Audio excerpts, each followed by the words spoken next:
Guys আসসালামু আলাইকুম, welcome back to my channel. তোমরা সবাই কেমন আছো? আশা করি ভালো আছো। আল্লাহর রহমতে আমি অনেক ভালো আছি। তো গাইস, তোমাদের মাঝে নতুন আরেকটি ভিডিও নিয়ে চলে আসলাম। দেখতেই পাচ্ছ, নতুন একটি রেসিপি নিয়ে আসছি। তো অ্যাকচুয়ালি নতুন না, কিন্তু আমি যেহেতু আজকে প্রথমবার বানাচ্ছি, সেই হিসাবে আমার নতুনই। তো এখানে দেখতেই পাচ্ছ চাল ভাজা আছে।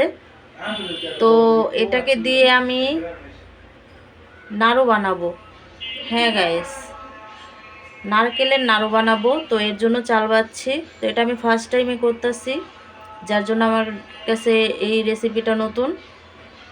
তো গাইস, যারা যারা ভিডিওটি দেখতেছো দেশ এবং দেশের বাইরে থেকে, সবাইকে অনেক অনেক ধন্যবাদ। এবং যারা আমার চ্যানেলটি নতুন দেখতেছো, তারা অবশ্যই একটি সাবস্ক্রাইব করবে আর একটি লাইক দিবে, কারণ তোমাদের সাবস্ক্রাইবের সহযোগিতায় আমি আগে বাড়বো। তো গাইস, ভিডিওটি দেখতে থাকো। আজকে কিভাবে নাড়ুর রেসিপিটি তৈরি করি। তো নাড়ুটি আমি এই ফার্স্ট টাইম বানাচ্ছি। দেখি কেমন পারি নারকেলের নাড়ু।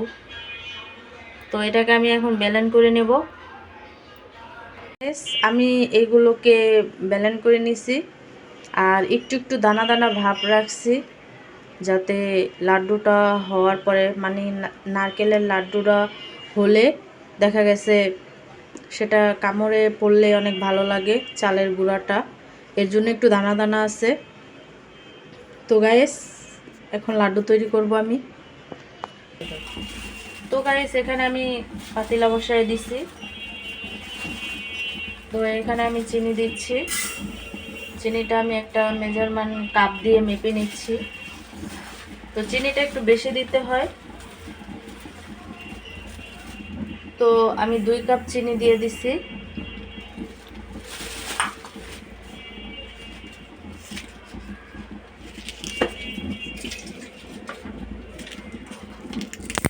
দিয়ে দিচ্ছি তেজপাতা, তোমরা চাইলে এলাচের গুঁড়াও দিতে পারো। আর দিয়ে দিচ্ছি একটু পানি। তো চিনিটাকে আমি গলিয়ে নিব। ক্যারামেল করা যাবে না, তোমরা চাইলে ক্যারামেল করে নিতে পারো, কিন্তু ওই লালচে ভাবটা আমি করব না। তো গাইস, আমার চিনিটা গলে গেছে। এখানে আমি নারকেল অ্যাড করব।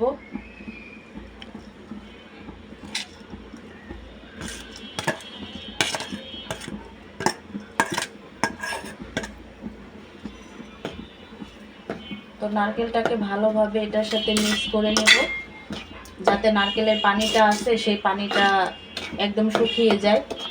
তাহলে নাড়ু যদি অনেক দিন রাখতে চান, সংরক্ষণ করে রাখতে পারবেন।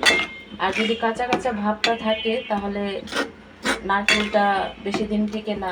নাড়ুটা, নারকেলের পানিটা যদি থাকে, তাহলে আর নাড়ুটা টিকে না।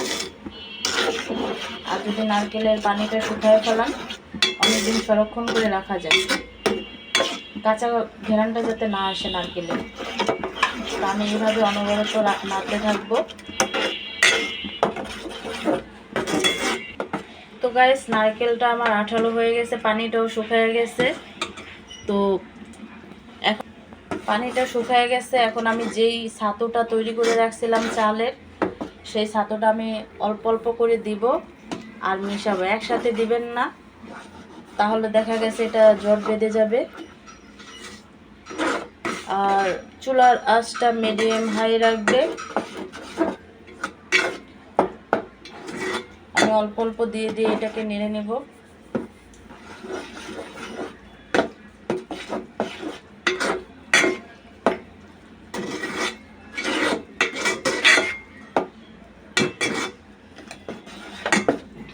নাড়ুটাকে ভালোভাবে আঠালো করে নিতে হবে।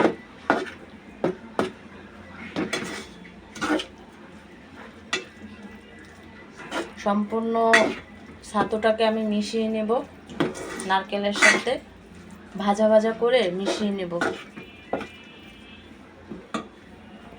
তো গাইস, আমার নাড়ুর পুরটা রেডি হয়ে গেছে। এখন আমি এটা গরম থাকতে থাকতেই তৈরি করে নিতে হবে। দেখতেই পাচ্ছ ছোট ছোট আমি লাড্ডুটা তৈরি করব। অনেকটা সুন্দর লাগে ছোট লাড্ডু।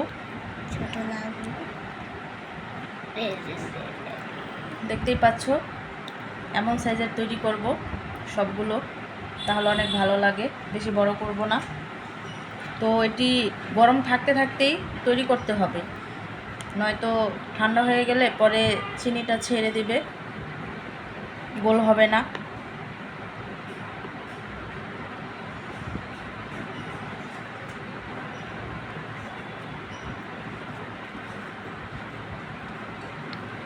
তো গাইস, তোমরা যেমন শেপ হয় সেইভাবে তৈরি করে নেবে।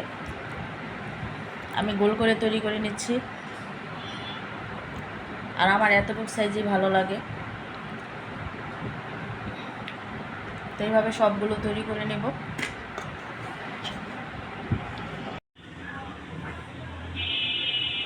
তো গাইস, তৈরি হয়ে গেল আমার নারকেলের নাড়ুগুলো।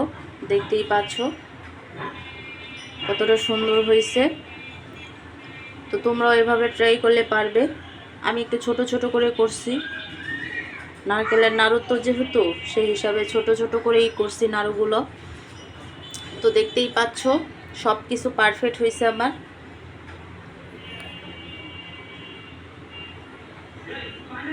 কারণ ঘরে তৈরি করে খেলে অনেকেই সুস্বাদু লাগে। তো গাইস, আজকের ভিডিওটি তোমাদের কেমন লাগছে অবশ্যই কমেন্টে জানাবা। আর যারা যারা আমার চ্যানেলটা নতুন দেখতেছো তারা অবশ্যই সাবস্ক্রাইব করবে পাশে থাকার জন্য। আমি নতুন নতুন ভিডিও ছাড়ার সাথে সাথেই পেয়ে যাবে।